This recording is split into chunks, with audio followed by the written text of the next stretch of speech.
So welcome students, मैं हूँ extra Mehta बाल मंदिर से। मैं आपको व्यवसाय अध्ययन के पहले पाठ की प्रबंध की प्रकृति के बारे में समझा रही हूँ। कल पिछले वीडियो में मैंने आपको प्रबंध की कला के बारे में बताया था और आज मैं प्रबंध एक विज्ञान के रूप में बताऊंगी। तो यहाँ पे लिखा है प्रबंध एक विज्ञान के रूप में। तो प्रबंध एक विज्ञान के रूप में है या नहीं? कल हम पिछली वीडियो में प्रबंध एक कला के रूप में हमने साबित किया था कि हाँ, प्रबंध एक कला है। तो क्या प्रबंध एक विज्ञान भी है?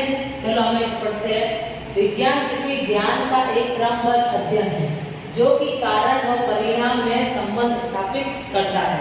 विज्ञान क्या है? एक क्रमबद्ध अध्ययन है। यानी क्रमबद्ध का मतलब यहाँ पे होता है सीक्वेंस, जैसे कहते हैं। यानी लगातार अध्ययन करने से हमें ज्ञान की प्राप्ति होती है। और जो विज्ञान है वो कारण व परिणाम में संबंध स्थापित करता है। कोई किसी का कारण होने से इसके क्या परिणाम होंगे, इन दोनों के बीच में वो संबंध स्थापित करता है। जैसे अगर हम कोई आग लगाते हैं तो कोई चीज जलती है, तो आग लगाना उसका कारण है और परिणाम है उसका जलना। तो इसमें इन दोनों के बीच में जो विज्ञान है वो संबंध स्थापित करता है, वो तथ्य रहता है जिसकी वजह से हम इसके बीच में संबंध स्थापित करते हैं। विज्ञान जो है वो सत्य पर आधारित रहती है। विज्ञान जो है इंसान से इंसान इसका परिणाम बदलते नहीं है। आज जो फॉर्मूला जो भी फॉर्मूले साइंस के है वो इंडिया में भी सेम है, वो विदेशों में भी सेम है, वो हर जगह फॉर्मूले सेम ही रहेंगे, वो बदलेंगे नहीं। इसलिए विज्ञान की कुछ मूलभूत विशेषताएं पढ़ेंगे। पहली मूलभूत विशेषता है क्रमबद्ध ज्ञान समूह। विज्ञान स्थिति के अध्ययन के आधार पर सिद्धांत एवं नियमों का समूह प्रदान करता है जिन्हें सार्वभौमिक रूप से लागू किया जा सकता है। विज्ञान जो है वो पहले पूरी स्थिति का अध्ययन करता है और उस अध्ययन के आधार पर ही सिद्धांत व नियम बनाता है या लागू करता है। यानी पहले पूरी स्थिति का अध्ययन करेगा, फिर उस स्थिति का अध्ययन करने के बाद उसको देखते हुए नए सिद्धांत और नियम बनाएगा।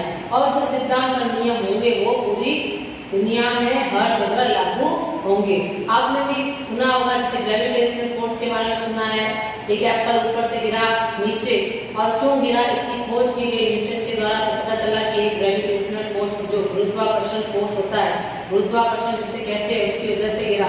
तो अब ये ऐसा नहीं है कि ये नियम जो है इंडिया में ये नियम चल रहा है तो फिर विदेशों में नियम बदल जाएगा। तो विज्ञान के जो नियम होते हैं वो हर जगह सेम होते हैं, इसके परिणाम भी हर जगह सेम निकलते हैं। जैसे आप किसी लैब में दो केमिकल को मिक्स करते हो, दो केमिकल को मिक्स करने से इसकी जो रिएक्शन होगी, जो से एक नया रिएक्शन बनेगी या कोई नया केमिकल बनेगा, तो वो किसी के द्वारा भी सेम ही बनेगा। कोई भी इंसान अगर वही दो केमिकल को मिक्स करेगा तो जो तीसरा केमिकल है वही बनेगा, भले मैं बनाऊं, आप बनाओ या कोई भी बनाओ। तो विज्ञान के जो नियम होते हैं वो पर्सन टू पर्सन या इंसान से इंसान बदलते नहीं है।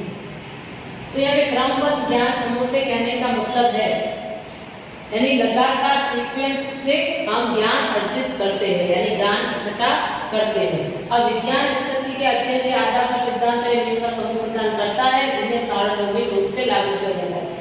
सार्वभौमिक रूप यानी हर जगह लागू जिसको किया जाता है। तो यह है विज्ञान का पहली विशेषता कि ये एक तरह का ज्ञान समूह है जो हमें अध्ययन करने से प्राप्त होता है और यह एक सीक्वेंस की तरह प्राप्त होता है। धीरे धीरे ज्ञान समूह प्राप्त कर सकते हैं, स्टेप बाय स्टेप। और अब दूसरी विशेषता पढ़ेंगे इसकी।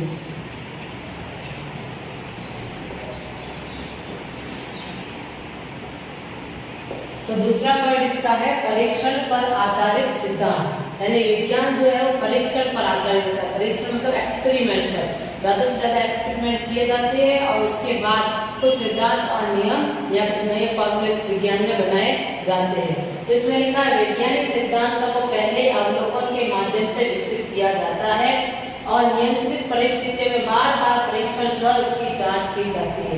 यानी पहले जो विज्ञान में कुछ विशेषज्ञ होते हैं वो अपने अनुभव, अपने एक्सपीरियंस, अपने अध्ययन के आधार पर कुछ सिद्धांतों को प्रतिपादित करते हैं, उनको बनाते हैं या उनको विकसित करते हैं उन सिद्धांतों को।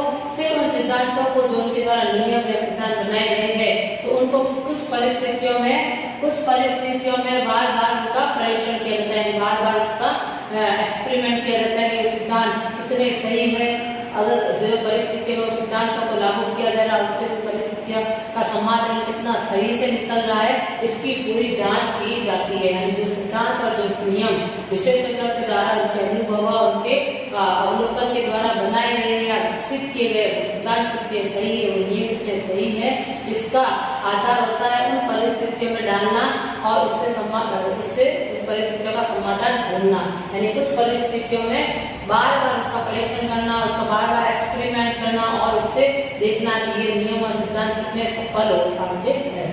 अब आगे इसलिए सत्यता तथ्यों पर आधारित होती है। इसलिए विज्ञान के जो नियम और सिद्धांत होते हैं वो हमेशा सत्य और तथ्यों पर आधारित होते हैं क्योंकि ये बार बार एक्सपेरिमेंट कर बार बार इसका परीक्षण और जांच पड़ताल करने के बाद ही सार्वभौमिक होते हैं और हर जगह लागू किए जाते हैं। अब मैं दूसरा आपको तीसरी विशेषता बता रही है जो कि व्यापक वैधता। वैधता मतलब लीगलिटी, यानी जो भी नियम और सिद्धांत साइंस के द्वारा या विज्ञान के द्वारा बनाए जाते हैं वो बिल्कुल लीगल होते हैं, वो अवैध नहीं होते।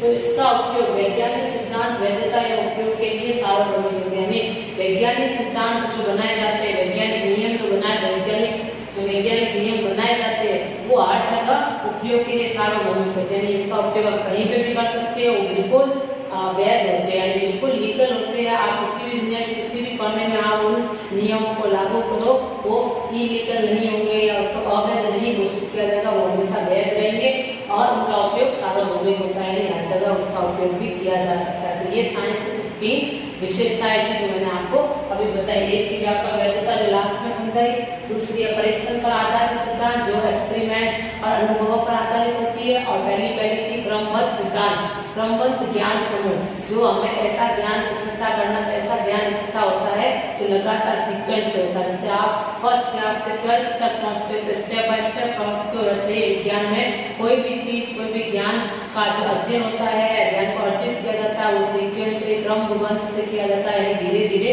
स्टेप बाय स्टेप ज्ञान को इकट्ठा किया जाता है। तो ये मैंने 3 विशेषताएं बताई। अब हम पढ़ते हैं कि यह विज्ञान प्रबंध कैसे है, मतलब प्रबंध विज्ञान कैसे हुआ, क्या ये 3 नियम विज्ञान के जो 3 नियम है क्या ये प्रबंध में भी लागू होते हैं, तो आगे हम इसके बारे में पढ़ते हैं।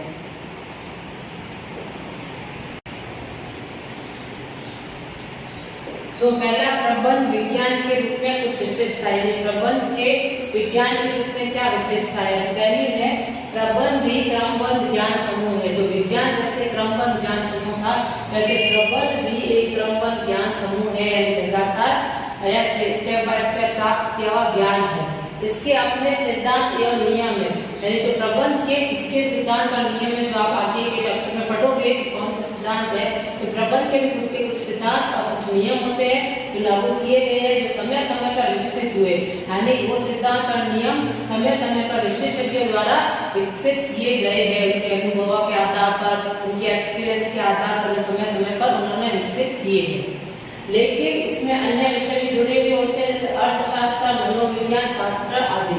लेकिन प्रबंध में सिर्फ विज्ञान भी नहीं है, इसमें मनोविज्ञान और अर्थशास्त्र जैसे विषय भी जुड़े हुए हैं, क्योंकि इसमें मनोविज्ञान इसलिए जुड़ा हुआ है क्योंकि यह जो प्रबंध है वो मनुष्यों के लिए किया जाता है, मनुष्यों का किया जाता है, जिनका दिमाग, हर मनुष्य का दिमाग भी अलग अलग होता है, उनका मन अलग अलग होता है, इसलिए इसमें मनोविज्ञान भी पढ़ना जरूरी है। तो इसमें कुछ अन्य विषय भी जुड़े हुए होते हैं। तो ये जो प्रबंध के जो सिद्धांत और नियम है ये परिस्थितियों के हिसाब से विशेषज्ञों ने बनाए और विकसित किए होते हैं, जो जिनका ज्ञान अब समूह कोई भी हासिल कर सकता है। और देखिए विज्ञान की तरह प्रबंध ज्ञान समूह ही माना जाएगा क्योंकि इसमें भी हम धीरे धीरे ज्ञान अर्जित कर लेते हैं। अब मैं दूसरा पॉइंट समझाती हूँ। प्रबंध के सिद्धांत का दूसरा पॉइंट है कि प्रबंध के सिद्धांत विभिन्न संगठनों में परीक्षण एवं अवलोकन के प्रयोगों के आधार पर विकसित हुए हैं। यानी जो प्रबंध के सिद्धांत भी है वो परीक्षण यानी एक्सपेरिमेंट के आधार पर ही विकसित हुए हैं, अध्ययन के आधार पर विकसित हुए हैं। जो एक्सपेरिमेंट विशेषज्ञों ने बार बार एक्सपेरिमेंट कर करके और अपने अनुभवों के आधार पर विकसित किए हैं। तो ये साइंस की तरह है, साइंस में भी यही बात कही थी कि एक्सपेरिमेंट के आधार पर एक्सपेरिमेंट करके और अपने एक्सपेरिमेंट कर करके विशेषज्ञों ने कुछ ना कुछ नए सिद्धांत बनाए हैं, नए नियम बनाए जो कि उनके अनुभवों के आधार पर होते है और उन परिस्थितियों में डालकर उसकी जांच की जाती है कि वो नियम और सिद्धांत कितने सही है। तो यहाँ पे भी यही है कि प्रबंध के सिद्धांत विभिन्न संगठनों में परीक्षण, बहुत सारे अलग अलग तरह के संगठनों में वो सिद्धांतों का परीक्षण किया जाता है, उनका अवलोकन किया जाता है, उनका प्रयोग किया जाता है कि परिस्थितियों में सही बैठते हैं, फिर बैठते भी है नहीं, या सही है या नहीं। अब मनुष्य है उसके व्यवहार से है, इसलिए से निकलने वाले परिणाम भी अलग अलग होते हैं। अब ये सिद्धांत और नियम में ये लागू मनुष्य के दिमाग पर, मनुष्य के मन पर या मनुष्य पर होते हैं, तो उनसे निकलने वाले परिणाम भी अलग अलग होते हैं कि मनुष्य भी अलग अलग होते हैं और उनका व्यवहार भी अलग अलग होता है, तो उनसे निकलने वाले परिणाम भी अलग अलग हो सकते हैं और होंगे। लेकिन फिर भी प्रबंध के सिद्धांत, विद्वानों के दिए गए कुछ सिद्धांत सफल है, लेकिन फिर भी प्रबंध के कुछ सिद्धांत जैसे हेनरी फ्योल करके विशेषज्ञों ने कुछ सिद्धांत दिए जो हर जगह सार्वभौमिक है और जो हर जगह सफल रहे हैं। तो कुछ सिद्धांत ऐसे विद्वानों ने दिए हैं जो अभी तक सफल रहे हैं, विफल नहीं हुए हैं, जो हर जगह लागू होते हैं, लेकिन यह एक तरह के, लेकिन फिर भी इसमें परिणाम अलग निकलते हैं। जबकि विज्ञान में परिणाम सटीक और सही निकलते हैं और सबके सेम निकलते हैं, लेकिन इसमें परिणाम अलग अलग होते हैं। तो यह थोड़ा परफेक्ट साइंस नहीं कह सकते, यानी पूरा विज्ञान नहीं कह सकते, लेकिन थोड़ा बहुत इसमें विज्ञान के अंश भी नजर आए हैं।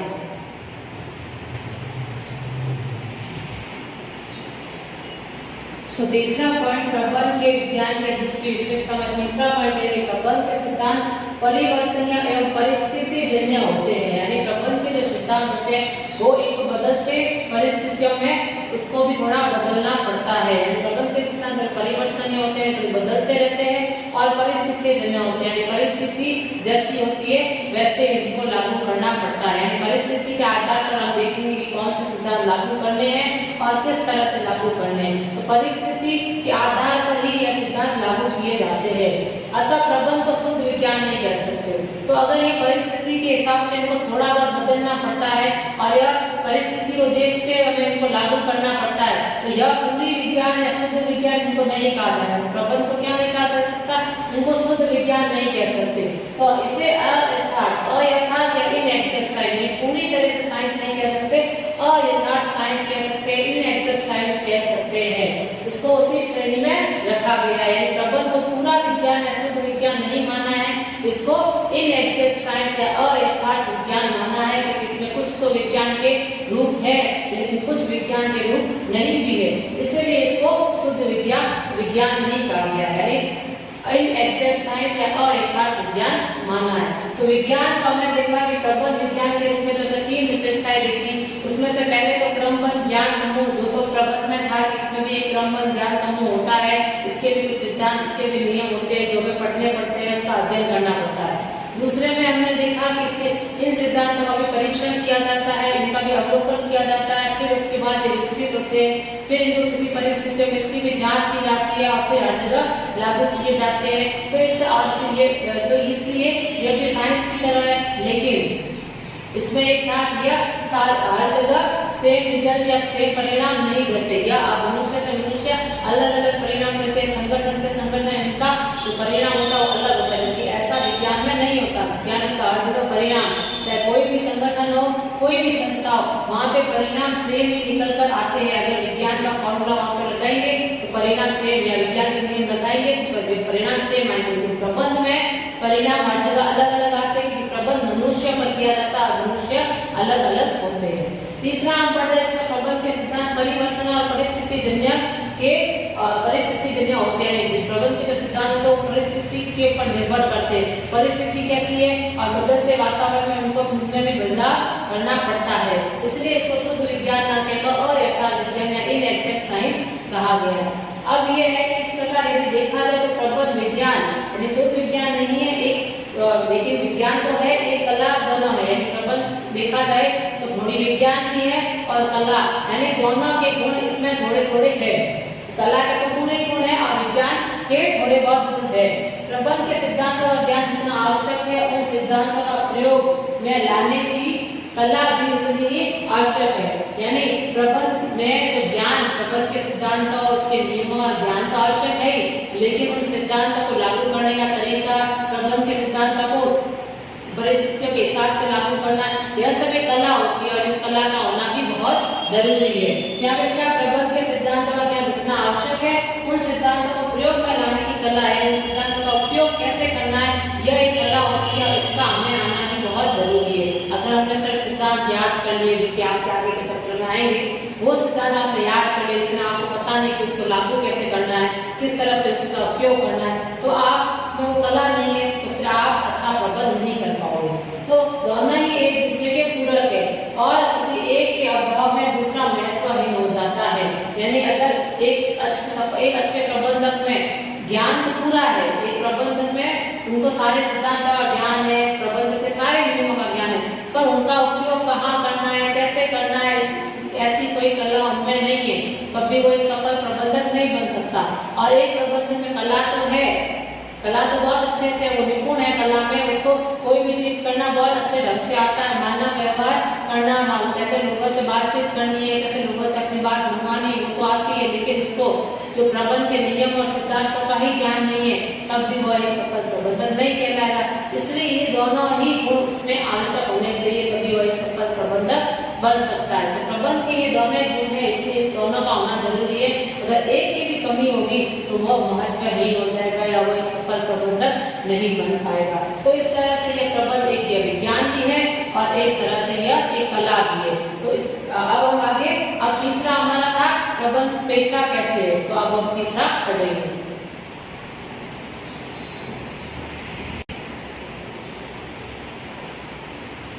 अब प्रबंध पेशे के रूप में, यानी प्रबंध हमने ये देख लिया कि प्रबंध विज्ञान है और प्रबंध कला दोनों है। अब हम तीसरा देखें प्रबंध पेशे के रूप में है या नहीं, यानी पेशा इज प्रोफेशन। क्या ये आज का प्रोफेशन है, जैसे डॉक्टर एक प्रोफेशन है, जैसे सीए एक प्रोफेशन है, तो क्या प्रबंध भी एक प्रोफेशन है या एक पेशा है, एक नौकरी की तरह इसमें लिया जाता है? तो हाँ, तो इतना तो हम समझ चुके हैं कि संगठनों को उनका प्रबंध करने में कुछ विशेष योग्यताओं या अनुभव की आवश्यकता होती है। यानी इतना तो हम जानते ही है कि एक अच्छा प्रबंधक के पास अनुभव होना बेहद जरूरी है। अनुभव और ज्ञान दोनों ही होने चाहिए, इसके पास विशेष योग्यता होनी चाहिए और अनुभव होना पूरा जरूरी है। इसलिए आजकल के लोग हैं जो एमबीए के कोर्स करने जाते हैं, बड़ी बड़ी संस्थानों में जो लोग एमबीए के कोर्स किए हुए आते हैं उनको ही एक प्रबंधक बनाया जाता है, क्योंकि वो इसका ज्ञान लेकर आते हैं, थोड़ा अनुभव लेकर आते हैं, इसलिए उनको प्राथमिकता होती है मैनेजर बनने में। अब है आज के युग में व्यवसाय के प्रबंध पर अधिक जोर दिया जा रहा है। व्यवसाय पर आजकल अधिक जो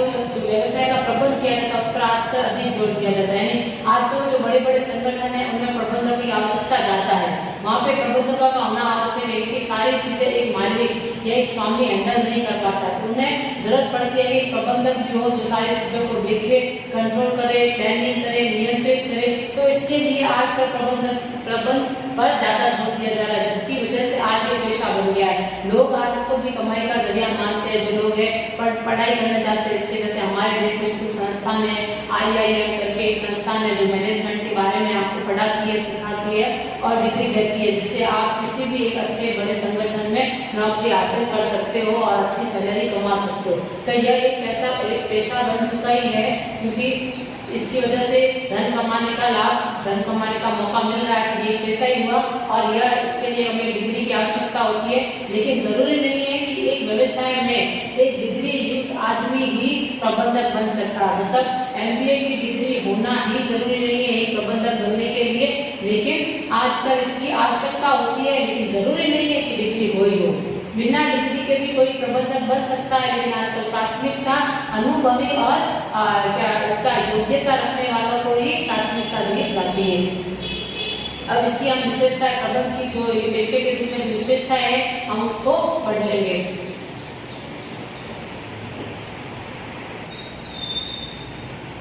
तो पहला पेशे की निम्न विशेषताएं है, जिसके मैंने अभी आपके सामने पॉइंट्स लिखे हैं और अगले वीडियो में मैं इन पॉइंट्स को विस्तार से आपको समझाऊंगी। तो पहले मैंने आपको बताया भली भांति परिभाषित ज्ञान का समूह। यहाँ पर हम सब पढ़ रहे हैं कि पेशे की क्या विशेषता है। अभी हम ये नहीं पढ़ रहे कि प्रबंध में पेशे की क्या विशेषता है, प्रबंध पेशा है या नहीं है। अभी हम समझ रहे हैं पेशा क्या होता है, यानी प्रोफेशन क्या होता है, प्रोफेशन की क्या विशेषता है। तो पहली है भली भांति परिभाषित ज्ञान का समूह। किसी भी पेशे में हम चाहे डॉक्टर है, हम CA है या हम CS है या फिर कोई वकील है, तो उसमें हमें उसका ज्ञान होना पूरा जरूरी है।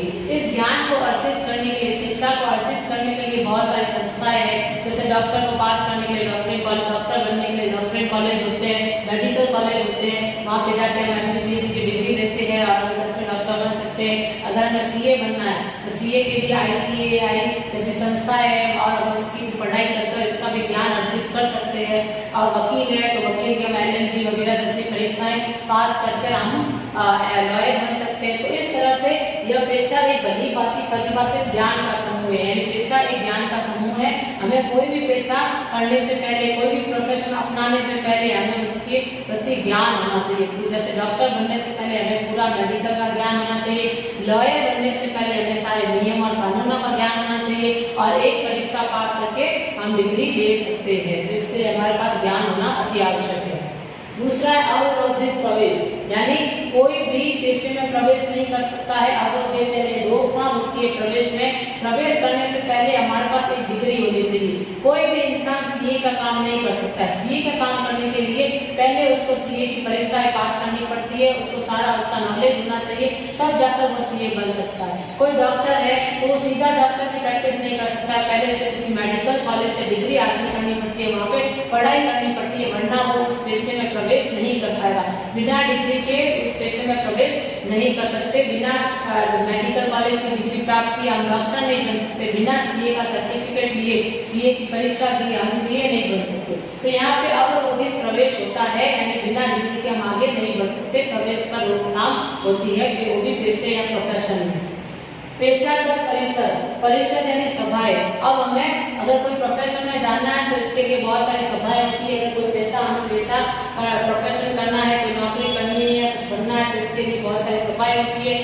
CA के लिए ICAI करके संस्था है, जैसे डॉक्टरी के लिए मेडिकल कॉलेजेस होते हैं, इंजीनियरिंग के लिए इंजीनियरिंग कॉलेज होते हैं। तो इस तरह से सबकी अपनी अपनी संस्थाएं, सभाएं खुली हुई है और वहाँ जाकर ज्ञान अर्जित कर सकते हैं।